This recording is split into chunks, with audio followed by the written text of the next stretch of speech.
Princess Anne. She may be the hardest working royal, but when it comes to her love life, she's far from a fairy tale princess. I'm not totally useless. I was quite well educated, one way and another. She said, "I will marry the man I choose, no matter who he is or what he does." From intense press speculation. There was an awful lot of interest in who she was seeing and what this might mean for the monarchy. To a love triangle with the future queen. She doesn't seem concerned about etiquette from the palace's point of view. And public scandal for a very private princess. Divorce? Very much. Never been mentioned. Mark was having an affair of his own. He fathered an illegitimate child. Tonight, royal experts and insiders reveal how Anne's 7 love affairs show us what she's really like. In many ways, Anne was a trailblazer. Why did she choose these men? By his account, she was lonely, and he provided that companionship. And despite lies, affairs and divorce... I have no comment to make on the news at all. How has Anne managed to keep her royal reputation intact? She is very shrewd. She knows how to keep information away from the press. Scandal, controversy, and romance. These are the loves of Anne's life.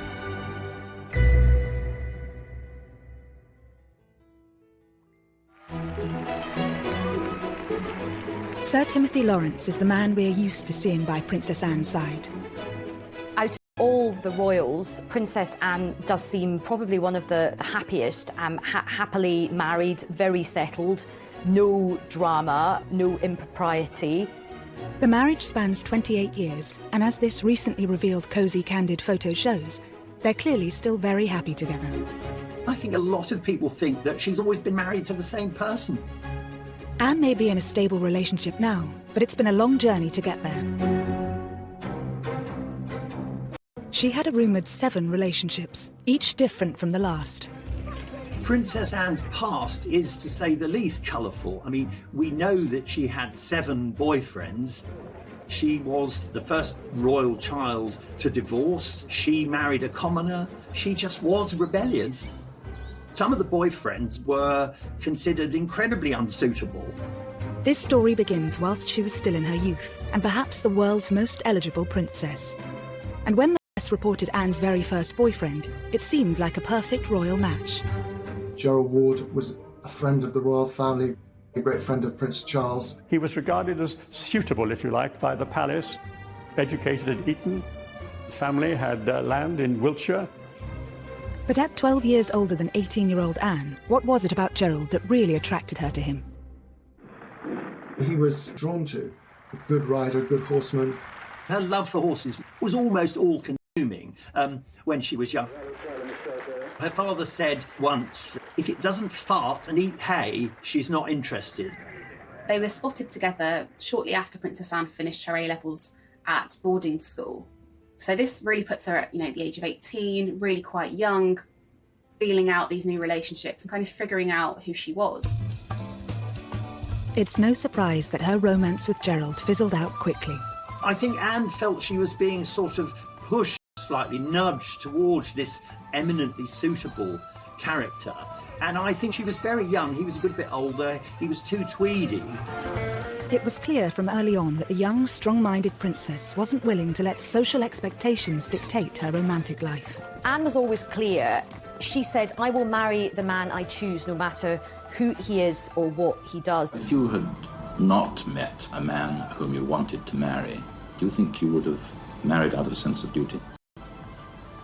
No way. She'd led quite a sheltered life, and she needed to explore. She wanted to enjoy life. The romance was over quickly, but their connection didn't end there. Gerald marked the start of an unusual pattern Anne had with most of her ex-partners. Although their relationship did not last, she remained on very good terms with him, as did the rest of the family. Gerald actually ended up being one of Prince Harry's godparents. The fallout from Gerald showed Anne just how desperate the press were for stories about her love life. She was forced to come up with ways to keep her private life private. She resented the fact that the press would be interested in finding out who her boyfriends were. It also led to this sort of rather difficult relationship that she's had with the media over the years. She often came across as rather prickly, short-tempered. Anne noted this struggle in a Parkinson interview, in typical comedic fashion. Do you ever regret what you say to them? I mean, the report that went around the world was you told one photographer to naff off, I think it was. Do you wish to retract your choice of words, or...? No. Well, there was several of them, actually. Telling the press to leave her alone didn't always work. They soon got wind of another love affair. As quickly as Anne had shrugged off Gerald Ward, she picked up boyfriend number 2, who, unlike Gerald, was certainly not a conventional royal escort. The things that Sandy Harper did, the way he behaved, the way he dressed, that it set off alarm bells throughout the establishment, because although he had this background which was vaguely acceptable, he dressed very much like a hippie. He had long hair, he wore, because she'd escaped the sort of tweedy world which was still core to the royal family. After the eminently suitable Gerald Ward, Sandy was a breath of fresh air for the rebellious princess. Not a military man or an aristocrat, but a professional polo player whom she met through her love of horses. They were seen out at the discotheques that were springing up all over London in the late 60s and early 70s.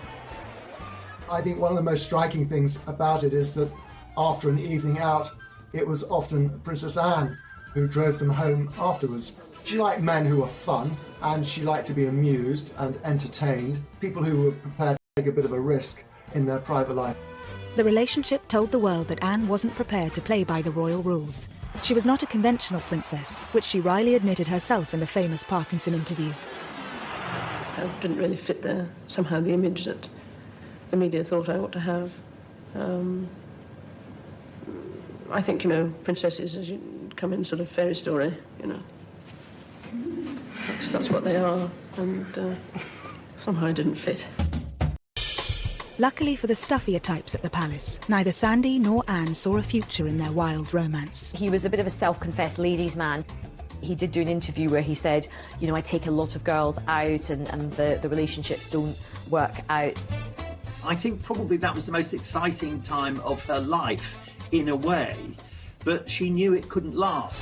So she knew it was almost like she was being allowed to play for a while before the serious business of being a grown-up royal had to begin. By age 20, speculation about Anne's love life was rife, and when rumoured boyfriend number 3 hit the headlines, it seemed Anne was open to becoming a grown-up royal. Richard Meade was another extremely accomplished horseman, and in fact one of our most decorated Olympians. His love of horses, that rivalled even hers, seems to have been a huge attraction for Anne. But unlike Sandy before him, Richard also had an understanding of her royal life. Meade was definitely part of that approved social set that it was okay for the royals to mix with, because, they knew his background, they knew his family. He was also quite discreet, which is obviously something that the royals really take quite seriously. And she really wouldn't have been interested in someone that fawned over her and her royal status. But I think for her, the main thing would have been someone that could deal with her no-nonsense attitude. Richard seemed to be the favourite for the princess's hand. I think there was a lot more talk about Richard Meade as a potential husband for Anne than there had been hitherto about anyone else. But Anne's own father had his doubts. Richard Meade, who indeed was a friend of mine, he was unfortunately 12 years older than the princess, age gap between the two, so he was discouraged. Anne was just 20, and Richard may have been just too grown up for the young princess. She seems to have listened to her father, and after less than 2 years, the pair parted ways. She was in no great hurry. Times had changed. She was not under pressure to marry. She didn't have to produce an heir to the throne. It gave her a degree of freedom that her brother never really had to enjoy. And she was determined to enjoy it. And if that meant dating 1, 2, 3, 4, 5 men before she married, then so be it. Richard Meade, he became quite a close friend. They could go on horse events together, and his children became very friendly with Prince William and Prince Harry. So she wasn't spiteful, she wasn't bitter. Next, Anne's most risky romance has been under wraps for years, involving a complicated love quadrangle. He would have been a complete no-no for the royal family.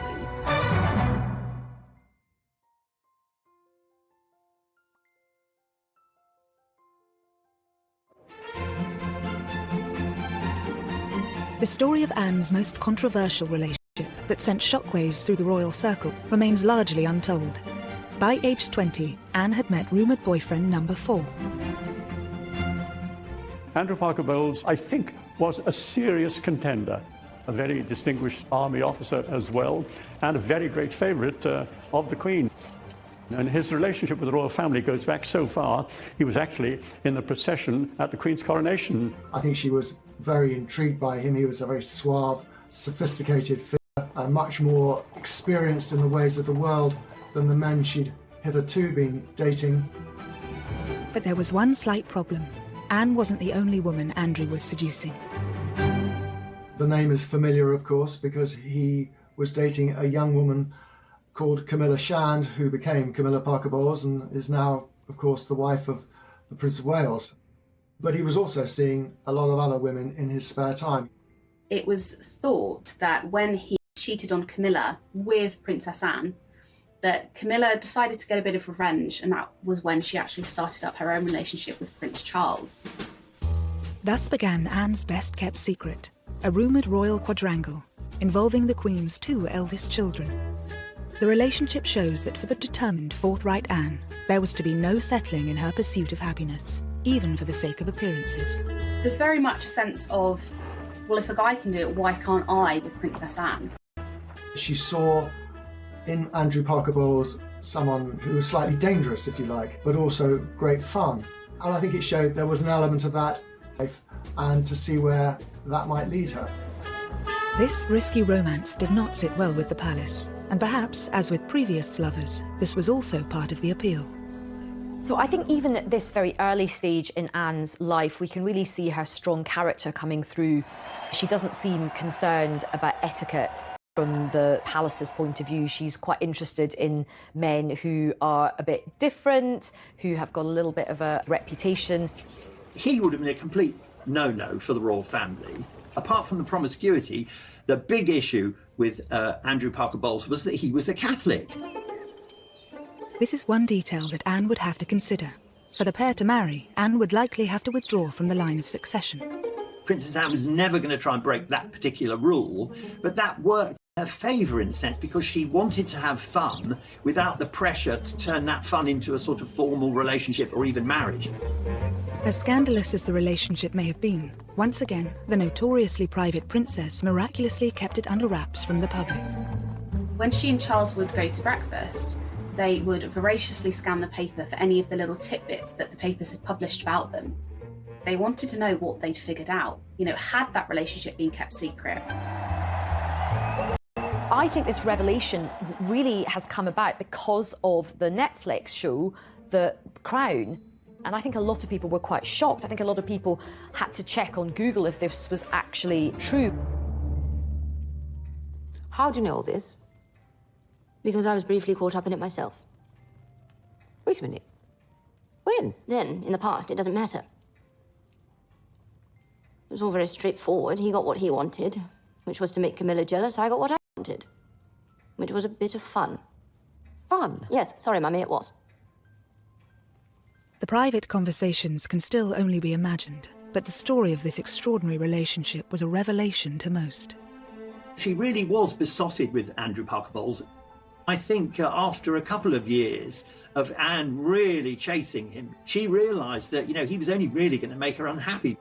The press were getting more interested, and of course the long shadow cast by his Catholicism and his promiscuity. It's understood when Andrew was posted to Germany, it firmly put an end to things. But despite their complicated past, Anne has kept this ex especially close.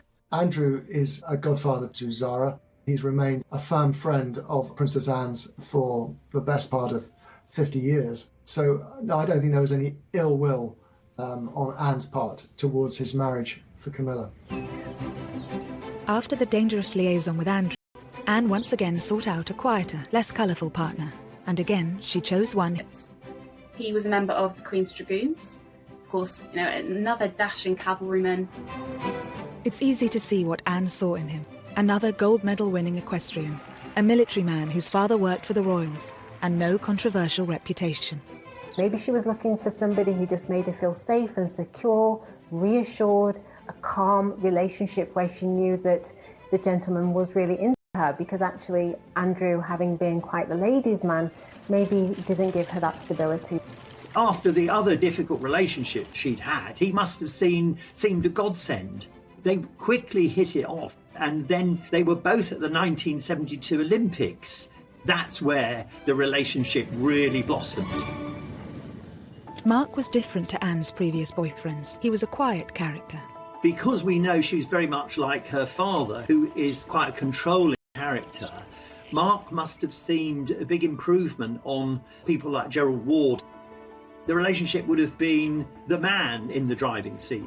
With Mark, it was different. He was quite shy.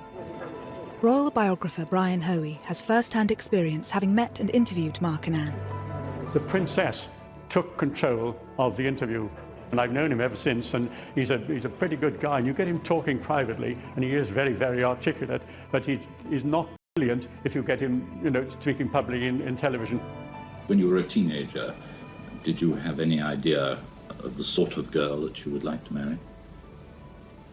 No, no, I didn't. I wasn't very clever with girls, I don't think, when I was a teenager. I definitely was a bit not very good. Not very successful, should we say. After the princess's previous boyfriends, who enjoyed the limelight and matched her strength, Mark seemed happy for Anne to take the lead. His background was very different to her. He was a commoner, he was the son of a sausage maker. He didn't really have the airs and graces of somebody who had grown up around royal circles, that confidence. Anne appeared to welcome this break from her usual aristocratic type. The new romance was quickly blossoming and, of course, instantly captured the attention of the world's media. Princess Anne was terrified. I don't think that's putting it too strongly, that her relationship with Mark Phillips would be discovered, would be exposed, would be written about in detail. And I think the reason for that was that she knew that he was the one. To avoid being discovered, she even admitted to hiding in Mark's horse box with her typically dry humour. It was an enjoyable experience being in a horse box, no? Well, I've been a much better driver of horses than ever since. You have? That's a consideration. She was always quite happy to lie. Strain keeping it secret and indeed keeping it away from people like ourselves. But I think it has, yes, it became rather a strain in the end. But the press finally got their story. The long months of rumour, speculation and denial were over. The Easter engagement was now public knowledge. Mark Phillips was the man who had finally tied down the Queen's only daughter. The royal family were thrilled at the engagement, so much so that the Queen Mother said that they were the perfect couple. 6 months later, on the 14th of November 1973, Anne became the first of Queen Elizabeth's 4 children to wed. The moment we've all been waiting for, and how lovely she looks. It was a spectacular at Westminster Abbey. These pre-internet days, still something like 500 million people plus watched the wedding.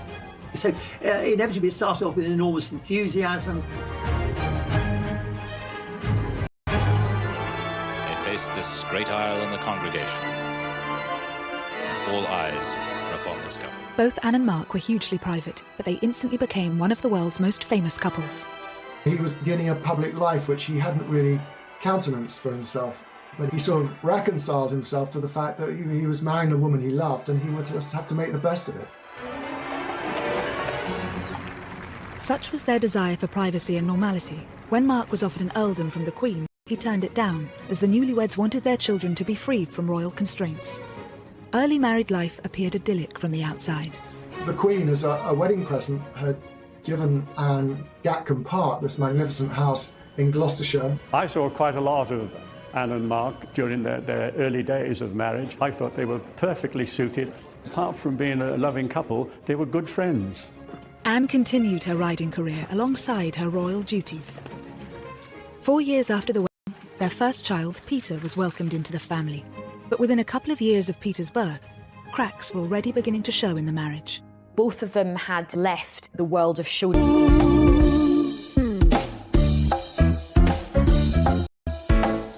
and competing, and he was becoming a farmer and she wanted to devote herself to royal duties. I think they were very much in love, but he was in love with Anne, who was a horsewoman who shared his passion for riding. I don't really think he gave much thought to the other side of Princess Anne, someone who had a full public life as a royal princess, and where that meant he was going to fit in. Mark's ability to look past Anne's royal status seemed to have been an appeal for them both, but he now faced the reality of her role. Mark openly described public appearances with Anne as pure torture. He quickly absented himself from that. He didn't really want to become Anne's +1 on all her trips. It wasn't long before the clearly uneasy balance of power seemed to have caused a divide in the relationship.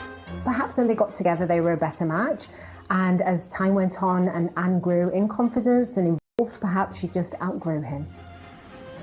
I think after time, Mark wasn't really accepted by the rest of the family. They thought he was rather dull and he could only talk about horses. Rather cruelly, it's said that Prince Charles used to call him foggy, in the sense that he was a bit wet and a bit thick.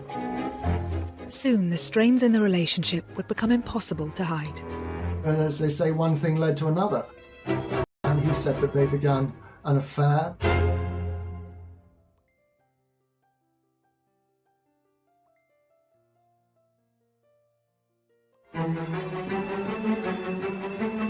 If the first few years of Princess Anne and Mark Philip's marriage had shown cracks, 6 years in, a chasm was appearing. As Mark diverged from his main equestrian career into creating his own business, making horses and jumps, and Anne, of course, was committed to her royal schedule and diary, it seemed very much that they spent a lot of time apart. It was also beginning to be noted that Anne seemed to have grown very close to one of her bodyguards. 32-year-old Royal Protection Officer Peter Cross was a married father of 2 from Sheffield. His background, plain, northern, brought up in South Yorkshire, completely different from that of the princess, but I don't think that mattered that much. A strong action man, Cross was very unlike Mark Phillips, with whom Anne appeared to be growing tired. He was amenable, he wasn't a dominating kind of character. And what she was really looking for, she found in Peter Cross, who would have seemed exotic to her with his background. By his account, she was lonely. Phillips was, they say, one thing led to another. And he said that they began an affair. They would chat a lot on the back stairs of Gatcombe House, and Mr. Cross explains it that they were sitting there one day chatting, and he looked into her eyes and she looked into his eyes, and they clasped hands and they kissed. Photographs of Peter Cross and Anne from his time as her protection officer hint at their close relationship. Cross and Princess Anne do seem incredibly comfortable in each other's company, overly familiar for the role they were in. You do get the impression that Anne was enjoying that attention, but also Cross was really quite distracted. He doesn't look like somebody who's there to protect her from a potential threat. He looks lost in the moment. He began to dress rather like the sort of tweedy, horsey people that Anne surrounded herself with. He wore tweed caps, moleskin trousers. He began to look the part, and so the rumour mill began to work. When it was suspected that they were having an affair, Peter Cross got removed from his position and sent away. And there's an interesting scene in The Crown where Anne and her mother have a conversation about it. You can't. Here's the one thing that makes me happy. You have so much to make you happy. Then how come none of it does? Of course, this drama surrounding the romance is imagined, but experts think it still had a big effect on Anne. He was obviously quite important to her at a time when her emotions were quite high. But allegedly, Anne wasn't about to give up on Cross that easily. Summoning him to Gatcombe Park after his dismissal, a day in the country became code for them meeting up. It is said that they still met from time to time, and that Anne had a code word so that people wouldn't know it was her when she was telephoning, and if she would say it was Mrs. Wallace. Was this, we all wondered, a reference to Wallis Simpson, another rather notorious figure linked to past royal misbehaviour? What's quite interesting is that she's quite defiant about this relationship as well. She is a rebel, she isn't going to play by the rules, and even though he's been sent away, she still wants to see him, and she does. Peter Cross maintains he stayed in touch with Anne for several years, and whilst Anne chose not to comment on these allegations publicly, she and Mark were forced to address questions about the state of their marriage during that revealing interview with Michael Parkinson for Network 10 in 1983. When Parkinson asks about the rumours, you see Princess Anne flinch ever so slightly. That suggests that she was afraid of what's coming. She also instantly averts her gaze, looks downwards, and you do see her eyes in this moment. There have been rumours recently about divorce and happiness. Are they true or untrue? Ill-informed gossip has been going on for years. One thought or another. You can really feel how awkward that was. But how do you react when you read these stories? I mean, what is your feeling? There was much of a pause before either she or Mark gave comment in response to that question. It's a difficult question to answer, and that it depends. There's a moment where he starts speaking, you can sort of see her swallowing and just looking visibly uncomfortable. I think to a large extent you ignore them. I think, but then if they start to persist and go on and on and on, then it starts to become a bit trying, and you eventually feel that... You really didn't need to say anything. She'd left it in a good place, but then he comes in, he responds with that nervousness, and in explaining himself actually just makes them look guilty of hiding something, and essentially kind of undoes what she says. The body language between them was absolutely terrible. They did not look like they even liked each other, let alone happily married together. After keeping quiet about the alleged affair at the time, in 1985, Peter Cross sold his story to the News of the World. He blurted out all the details of their intimacy and their closeness, and the fact that she had taken a real shine to him. I interviewed Mark Phillips, and this was shortly after the scandal. He said, "Policeman, don't talk to me about bloody policemen." She didn't like the idea that this relationship between his wife and a lowly policeman had been splashed all over the newspapers. Anne would have been mortified to have heard these stories shared about herself, whether they were true or not. You know, we only have Peter Cross's word for all of this. Anne has never uttered a scintilla of comment about it or not.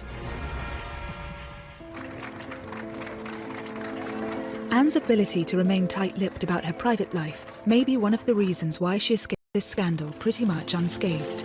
I think Anne didn't get a huge negative response from the public was because she didn't say anything. She didn't confirm it. She didn't deny it. She just got on with her daily life.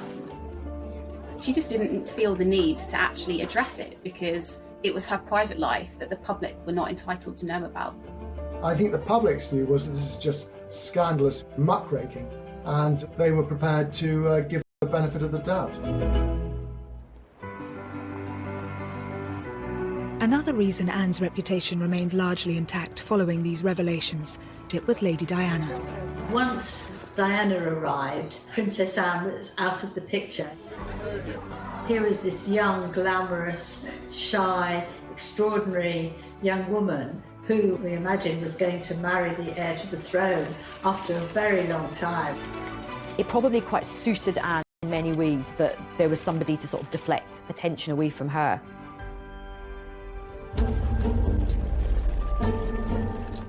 Rumours may have circulated about Anne during her marriage, but husband Mark Phillips was far from the innocent party. Mark was linked to a number of women throughout the course of his marriage. All of these affairs were denied, but nonetheless he was followed around by these rumours for a large part of his marriage. Mark Phillips was leading a fairly, how shall I put it, rackety life. He was going off around the world. He had all sorts of opportunities to misbehave. But one liaison which took place in New Zealand in 1984 was to become especially significant. Mark Phillips had an affair with an art teacher called Heather Tonkin in Auckland, and he met her at a riding clinic and took a shine to her, and they had a one-night stand.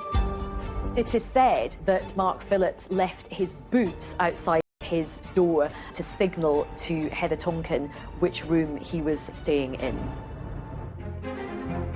This fling had serious consequences. Heather had fallen pregnant with Mark Phillips' secret love child. He tried to persuade her to have an abortion, which she wouldn't have. And then he denied that he was the daughter's father. It really was a huge potential scandal that the princess's husband had got this child on the other side of the world. But it would be another 7 years before this news broke.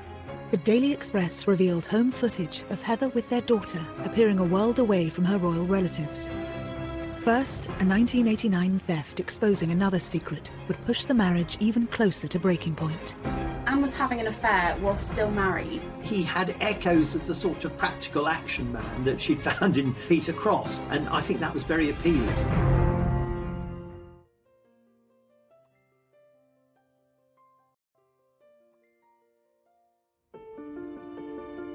By 1989, Princess Anne's 16-year marriage to Captain Mark Phillips had been dogged by rumours of numerous infidelities on both sides, and the couple were now rarely seen in public together. Although still married, they were leading completely separate lives by then. Now a theft at Windsor Castle was about to spell the end of the marriage once and for all. But it would also allow Anne to finally settle with a man who'd make her truly happy. In 1989, a set of letters were actually handed to the Sun newspaper. Actually, wouldn't publish their contents. Instead, they passed the letters on to Scotland Yard, and an investigation was launched to figure out exactly how these letters had been taken. The Sun might not have published the letters, but they still got their story. Although the Sun newspaper hadn't published the content of the letters, it was known that they were affectionate. They used terms like darling, so it would have set tongues wagging that there was potentially something going on. With the rumour mill swirling, in a surprise move a week later, it was the palace who named the author of these letters. This is the man now known to have written the stolen letters to the Princess Royal, Commander Timothy Lawrence, equerry to the Queen. They issued a statement, but they denied that there was any inappropriate relationship. They were trying to suggest it was entirely innocent, but the Queen's daughter and the Queen's equerry, as a rule, don't tend to exchange letters. 34-year-old Tim Lawrence had joined the royal household from the Navy in 1986. At the 7th attempt, Anne had chosen a man who could be strong, but also knew how to allow a princess her space.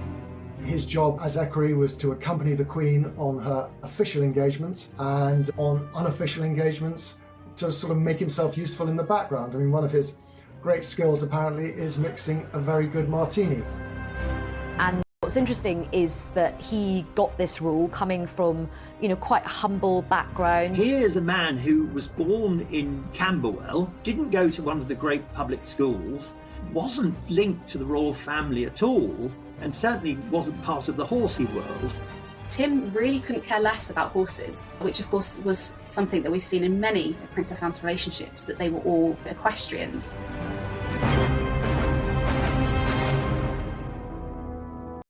During his time as equerry, Bachelor Tim had become a great favourite of the Queen and Prince Philip. And obviously, though no one knew it, the Princess Royal herself.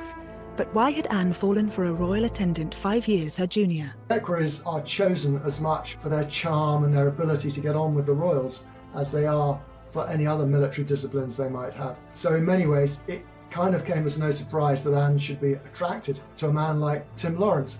He had echoes of the sort of practical action man that she'd found in Peter Cross, and I think that was very appealing. Whilst the palace tried to insist Anne and Tim were nothing more than friends, when news of the letters broke, Tim Lawrence's neighbours gave a different story. They could see her come and they could see her go, but they never told the press about it. They just accepted it. And when the press discovered and rushed down there to talk to it, it's been going on for a long time. She's here nearly every weekend. Anne was having an affair whilst willing to let life pass her by without the support of a loving partner or the joy that comes with having a relationship. She doesn't let societal norms or even royal protocol hold her back. And she's quite modern from that point of view. She's quite sort of forward. The couple's secret was out, and while the Queen apparently gave Tim her full support, Philip was rumoured to be less than happy about his employee's betrayal. And he wasn't the only one. Anne was still married to Captain Mark Phillips. Not one to miss a story, reporters dashed up to Mark and asked him about these letters and what he thought. He found it very embarrassing for him and possibly even humiliating because he wasn't aware of what was going on.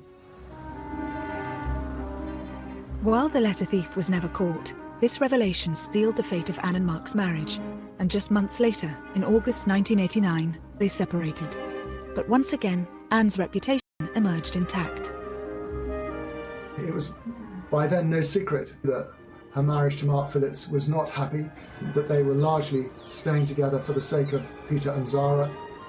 And so I think the public kind of saw this when all these details came out and thought, you know what? We can't blame her for wanting to have a bit of happiness. Tim Lawrence wasn't married to someone else. He didn't have a past. He was such a solid character that it didn't have all the elements of scandal that the papers need. And so I think Anne got away with it. At the time, Anne was adamant there would be no divorce. Divorce? Very much. Never been mentioned by anybody. But this all changed in 1991, when news of Mark Phillips' love child finally emerged in the Daily Express, accompanied by intimate home footage of Heather and their daughter Felicity, revealing their modest lifestyle. While Mark still denied he was the child's father, a paternity test proved otherwise. It gave Anne a legitimate excuse to get out of the marriage. For that to be splashed across the papers, I think she knew that the public would be on her side, and although divorce was still a bit of a scandal, they very much would have understood that decision. It must have solved a problem that had perhaps been worrying her for quite some time. She may have been the first of the Queen's children to divorce, but the news was overtaken by other much more traumatic events. 1992 is not a year on which I shall look back with undiluted pleasure. Their unhappiness was evident from the moment they arrived. The Waleses, now dubbed the Glums by the tabloid press. The Andrew Morton book on Princess Diana came out, which was absolutely huge. While the royal couple continued to appear in public with their children, the first of a series of Fergie having her toes sucked, which everybody just went nuts about. It turned out to be an annus horribilis. Anne got slightly lost in all of that, and for which I'm sure she'd be very, very pleased. Only 1 month after her divorce, Princess Anne and Tim Lawrence were photographed as an official couple for the very first time. That was her own way of controlling the news and revealing to the world through these photographs that she and Tim Lawrence were now an item. It was an exuberant Anne who was photographed dancing Highland flings at a Caledonian ball in central London.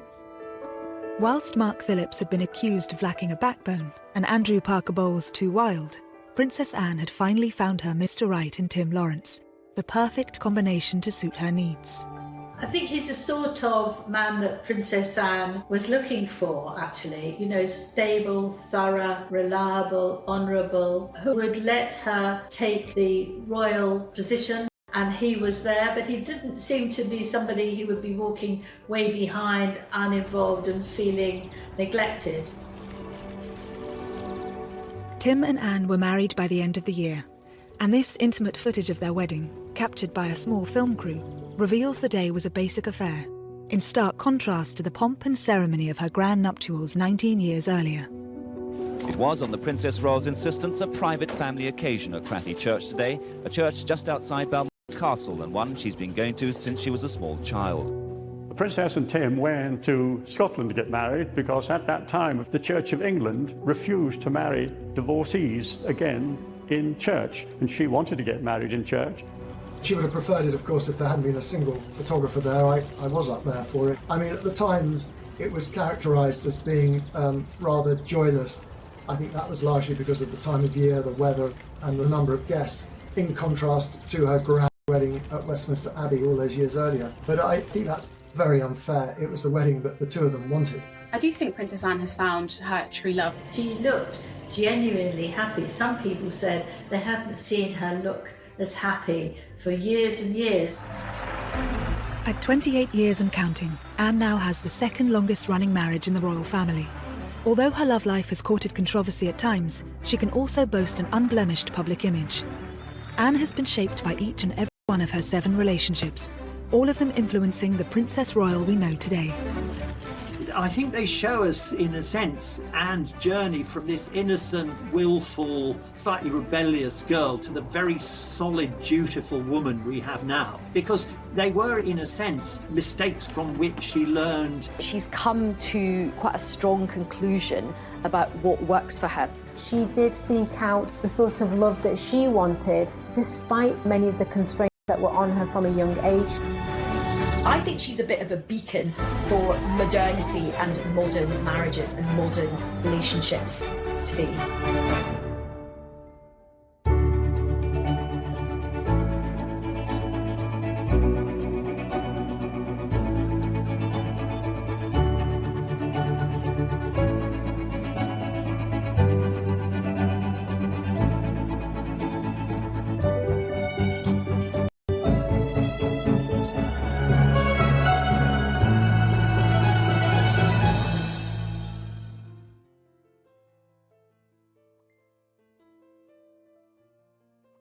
Produce an heir to the throne. It gave her a degree of freedom that her brother never really had to enjoy, and she was determined to enjoy it. And if that meant dating 1, 2, 3, 4, 5 men before she married, then so be it. Richard Meade, he became quite a close friend. They could go on horse events together, and his children became very friendly with Prince William and Prince Harry. So she wasn't spiteful, she wasn't bitter. Next, Anne's most risky romance has been under wraps for years, involving a complicated love quadrangle. He would have been a complete no-no for the royal family.